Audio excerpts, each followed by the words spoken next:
The monsters aren't just in history books. They live among us. They're everywhere. Walter Salles' new film on the disappearances of regime critics in 1970s Brazil is a powerful reminder that the ghouls who defend the slaughter in Gaza are biding their time. By Jonathan Cook. Walter Salles' new film, I'm Still Here, is a moving, true story, Oscar-nominated portrait of a middle-class, left-wing family in Rio de Janeiro in the early 1970s, struggling to come to terms with the father's disappearance, 25 years later confirmed as murder by the Brazilian military dictatorship. The mother and a teenage daughter spend time inside a regime torture camp too, before being released. What struck me powerfully in the film was the endless supply of compliant regime officials who impassively, conscientiously carried out the abuse of men, women and children. It was a reminder that plenty of these people live among us and that they have been doing very little to hide who they are over the past 16 months. They are the politicians mangling language and international law by terming as self-defense the collective punishment of the people of Gaza through carpet bombing and starvation, crimes against humanity. They are the police officers raiding people's homes and detaining and arresting independent journalists and human rights activists, including Jewish ones, for protesting the slaughter in Gaza.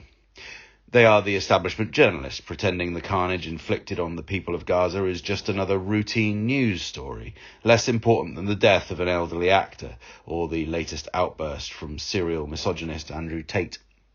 And more than anything, they are the army of ordinary people on social media, mocking the families of children shredded by US-supplied bombs, reciting endless claims of Gaza-wood, Gaza Hollywood, as if the levelling of the tiny territory visible from outer space is a fiction and that the only victims are Hamas fighters. Defending as a legitimate legal procedure the abduction of hundreds of doctors and nurses from Gaza's hospitals into detention camps where torture, sexual abuse and rape are routine. Justifying the destruction of Gaza's hospitals, leaving premature babies, pregnant women, the sick and the elderly to die on the basis of entirely unsubstantiated and self-serving Israeli government claims that each is a Hamas command and control centre. Cheering the erasure of the only documentary on Gaza humanizing its children because the father of the 13-year-old narrator is a scientist appointed by the Hamas government to oversee what was the agricultural sector before Israel destroyed all the enclave's vegetation. These people live among us. They grow more confident by the day. And one day, if we don't fight them now, they will be putting a hood over our head to take us to a secret location.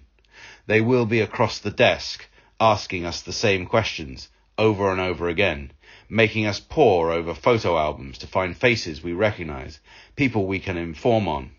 They will lead us to a dirty cell where there is a hard shelf for a bed, no blanket to keep us warm, no shower.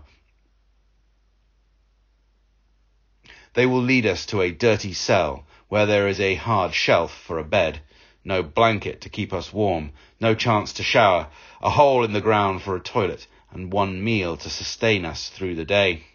They will escort us silently through long, dark corridors to a room where they will be waiting for us, and there will be a chair in the centre of an empty room. They will nod for us to sit down, and then it will begin.